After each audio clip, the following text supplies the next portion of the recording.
নমস্কাৰ ছাত্ৰ ছাত্ৰী বন্ধু বান্ধৱীসকল ইয়াৰ আগৰ মই এটা ভিডিঅ' দিছিলোঁ উৎপাদক বিশ্লেষণত তো উৎপাদক বিশ্লেষণটো কেনে ধৰণৰ অকণমান বেলেগ ধৰণৰ আছিলে ৰুট থকা আছিলে তো সিমিলাৰ এটা প্ৰবলেম লৈ আহিছোঁ এইবাৰ আছে আমাৰ x² + 2√3x - 24 এইটোৰ আমি উৎপাদক বিশ্লেষণ কৰিব লাগে উৎপাদক বিশ্লেষণৰ নিয়মটো হৈছে এইটো ৰাশি আৰু এইটো ৰাশিৰ পূৰণফল যিমান হ'ব 24x² এইটো ৰাশি যোগ বা বিয়োগ কৰিলে হিমান ওলাব লাগিব দুটা ৰাশি যোগ বা বিয়োগ কৰিলে এই ৰাশিটো ওলাব লাগিব তো আমি কি ৰাশি কৰিম ৰুটটো 4√3x - 2√3x কিয় কৰিলো যে 4 ৰ পৰা 2 গলে 2 থাকিব মানে 2√3x ওলাব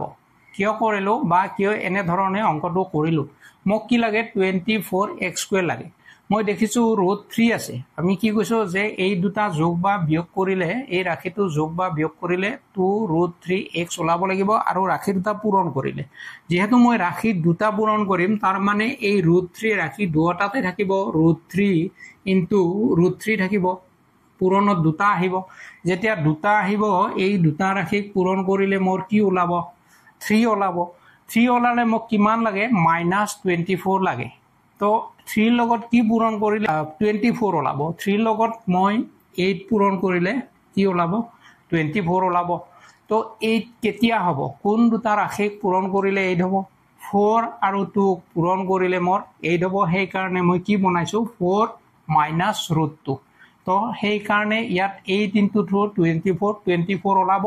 আৰু ৰাশিটো যেহেতু পজিটিভ দিয়া আছে প্ৰথম এই দিয়া ৰাশিটো গতিকে ডাঙৰ ৰাশিটো 4 টো আমাৰ পজিটিভ হ'ব এইটো পজিটিভ হ'ব আৰু এইটো নিগেটিভ হ'ব এইটো কিয় নিগেটিভ হ'ব যে মোৰ এই দুটা ৰাশিৰ পূৰণফলটো কি হ'ব লাগিব মাইনাস হ'ব লাগিব মাইনাস হ'ব লাগিলে এটা নিগেটিভ চিন লাগিব চিন কোনটো ৰাশিত লাগিব সৰুটোত লাগিব নে ডাঙৰটোত লাগিব কৰ পৰা আমি গম পাম যে এই দিয়া ৰাশিটো যদি পজিটিভত আছে তেতিয়ালে আমাৰ ডাঙৰ ৰাশিটো পজিটিভ হ'ব আৰু দিয়া ৰাশিটো যদি নিগেটিভ আছে তেতিয়ালে আমাৰ ডাঙৰ ৰাশিটো নিগেটিভত হ'ব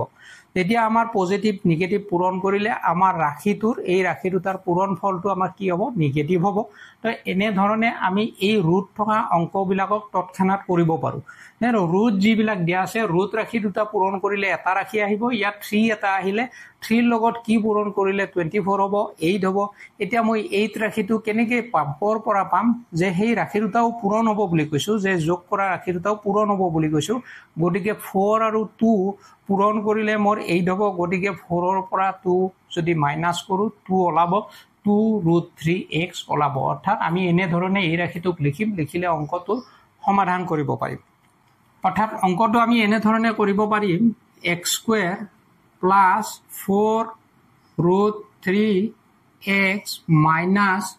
2√3x - 24 ইয়াত 2√3 টো লাগিব গতিকে √3 টো লাগিব 4 ৰ পৰা দুটা গ'ল 3√3x থাকিব এটা তো আমি কমন লম এতিয়া এইটো আৰু এইটো ৰাখি কমন ললে ইয়াত x + 4√3 থাকিব যদি প্ৰথম অংশটোত x + 4√3 ওলাইছে গতিকে দ্বিতীয় অংশটো নিশ্চয় x + 4√3 ওলাব এইটো চিয়ৰ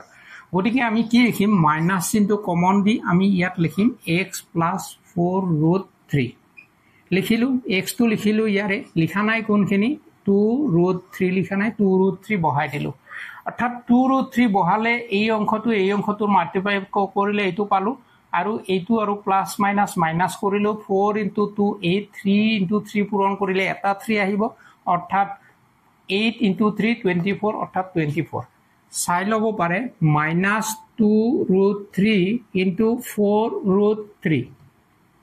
এইটো আৰু এইটো পূৰণ কৰিলে -8 হল আৰু √3 পূৰণ কৰিলে এনে ধৰণে √3² হয় অৰ্থাৎ -8 * √3² means 3 অৰ্থাৎ -24 অৰ্থাৎ -24 টো পালো তো তৎক্ষণাত আমি ইমান চিন্তা কৰিব লগা নহয় ইয়াত যেটো পালো হেতু বহাই দি যেটো লিখা নাই হেতু বাহিৰৰ ব্ৰেকেটৰ বাহিৰত ৰাখি দিলে আমাৰ উৎপাদক বিশ্লেষণটো হৈ যায় তো আমি ৰাশি দুটা পালো x + 4√3 আৰু ইয়াতো x + 4√3 একে আওলা এতিয়া আকৌ আমি কমন লম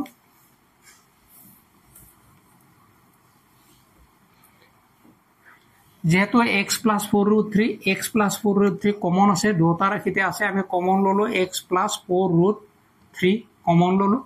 এইটো কমন হৈ গ'ল এইটো আৰু এইটো দুটা ৰাখিতে আছে কমন ললো ইয়াতে কি থাকিল x ইয়াতে থাকিল x আৰু ইয়াত কি থাকিল -2√3 আৰু -2√3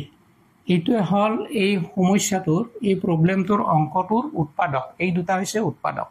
এনে ধৰণে ৰুট থকা অংকৰ যিকোনো সমস্যা তৎক্ষণাত সমাধান কৰিব পাৰো অতি সহজে এনে ধৰণে এই ট্ৰিক্সবোৰ ইউজ কৰি আমি অংকবোৰ কৰিব পাৰো যদি ছাত্ৰ ছাত্ৰী বন্ধু বান্ধৱীসকল তোমালোকৰ আজিৰ এই ভিডিঅটো ভাল লাগিছে এটা লাইক কৰিবলৈ পাহৰি নাযাবা আৰু এনে ধৰণৰ অংক আগলৈ পাবৰ বাবে চেনেলটো সাবস্ক্ৰাইব কৰি ৰাখিবলৈ পাহৰি নাযাবা আজিলৈ এৰিছো বাই বাই টেক কেয়াৰ